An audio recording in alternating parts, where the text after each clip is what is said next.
오늘 볼 한문사료는 인목대비 김씨가 광해군을 폐위하고 인조의 즉위를 공식적으로 선포한 교서입니다. 2018학년도 B형 4번 문제에 이 한문사료가 그대로 출제되었습니다. 출전은 인조실록입니다. 왕대비하 교서 선유중외 약왈.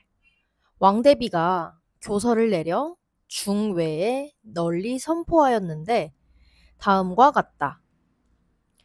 아국 복사 천조 200여제 의즉 군신 은유 부자. 우리나라가 천조를 즉 중국 조정을 복종하여 섬겨온 것이 200여 년으로 의리로는 곧 군신이며 은혜로는 오히려 부자와 같다. 임진 제조지해 만세 불가망야. 임진년의 제조의 은혜는 만세토록 잊을 수 없는 것이다.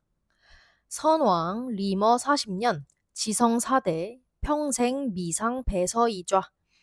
선왕께서는 40년 동안 왕의 자리에 있으시면서 지성으로 사대하여 평생토록 서쪽을 등지고 앉지도 않으셨다. 여기서 옷 복자는 옷이라는 뜻도 있지만 원래 이 글자가 처음 만들어질 때는 복종하다라는 뜻으로 만들어졌기 때문에 사료에서는 굉장히 자주 복종하다라는 뜻으로 쓰입니다. 그리고 이 실을 제자는 실어 나른다라는 뜻으로 연제하다, 등제하다 할 때 그 제입니다. 그런데 지금처럼 이렇게 수를 셀 수 있는 말 뒤에 오면 거의 해, 년이라는 뜻이에요. 만제하면 만년, 수제하면 수년입니다. 시간은 항상 흐르죠. 실어 나르듯이 시간 역시 멈추지 않고 실어 날라집니다. 흐릅니다. 그런 맥락에서 동사로는 실어 나르다, 또 다른 뜻으로는 이렇게 한 해, 년 등의 뜻으로 쓰이는 것이다 라고 외워주시면 좋겠습니다. 그리고 여기서 임진 제조지해 키워드입니다. 제조지은 또는 제조지해라고 해서 명나라가 임진왜란에 참전해서 원조했던 것을 제조, 다시 세운다. 즉 나라를 다시 세워준 은혜라고 하면서 명을 추앙하는 분위기가 외란 이후 지속되었고 결국 지금처럼 광해군을 폐위시키는 인조반정의 명분으로도 작용을 하게 되죠. 더 보겠습니다. 광해 망은배덕 망외천명. 광해는 배은망덕하여 천명을 두려워하지 않고 음회이심 륜관노이 음침하게 두 마음을 품고 오랑캐에게 성의를 베풀고 기미정로지역 밀교수신 관변향배. 기민년에 오랑캐를 정벌하는 전투 때에는 몰래 장수인 신하에게 명령해서 향배, 즉 일의 추세가 어떻게 변하는지 보도록 하여 졸치 전사투로 류추사해. 결국 전체 군사들이 오랑캐에게 투항함에 이르러 추함이 사해에 펼쳐졌다.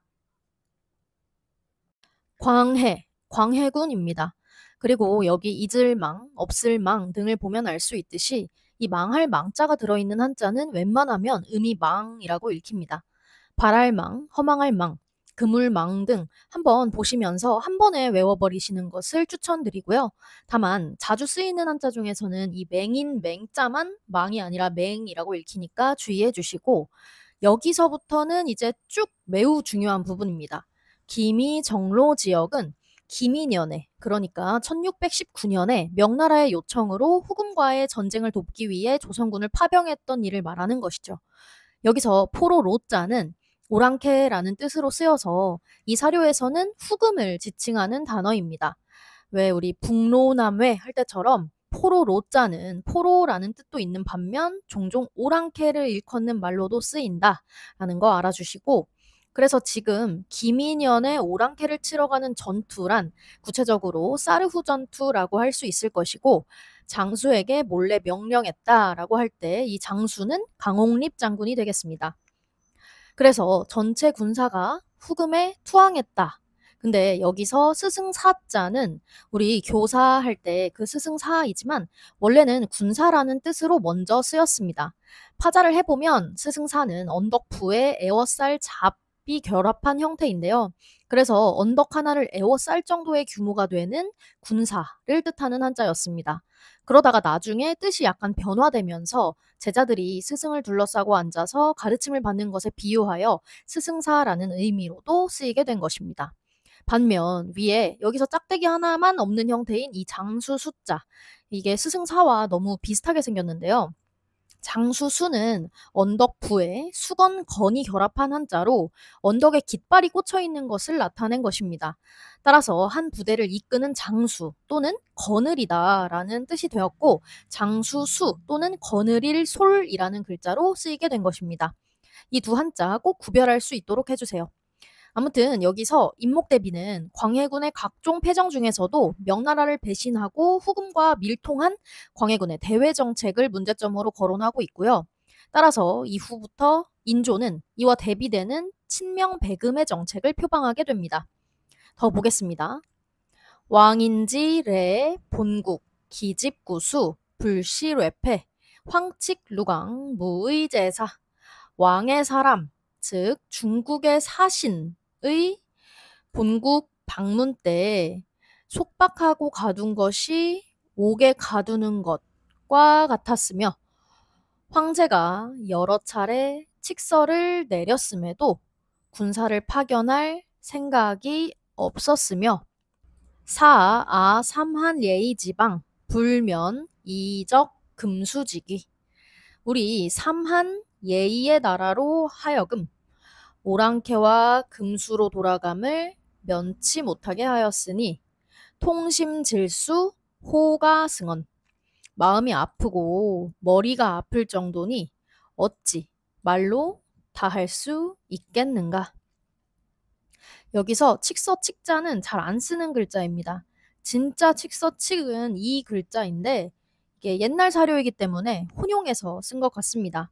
그냥 넘어가시면 될 것 같고, 또 오랑캐 호자는 보통 오랑캐, 북방민족을 뜻하지만 여기서처럼 문장의 맨 앞에서 문맥이 의문문이거나 감탄문일 경우에는 어찌라는 뜻으로도 쓰입니다. 아무튼 임목대비는 광해군의 패정을 계속해서 읊고 있습니다.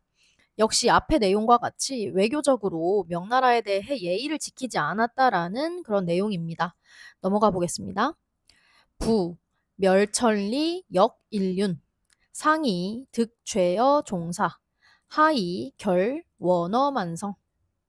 무릇 천리를 멸하고 인륜을 거역하여 위로는 종묘사직에 죄를 얻고 아래로는 만 백성에게 원한을 맺었다.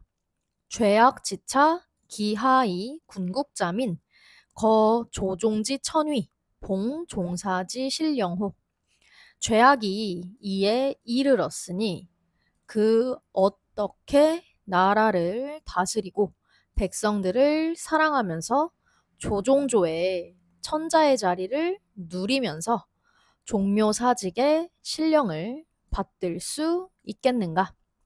자의 폐지, 량의 거주. 그러므로 그를 폐위하고 마땅한 곳을 헤아려서 살도록 한다. 여기서는 마지막 줄이 가장 중요하겠죠.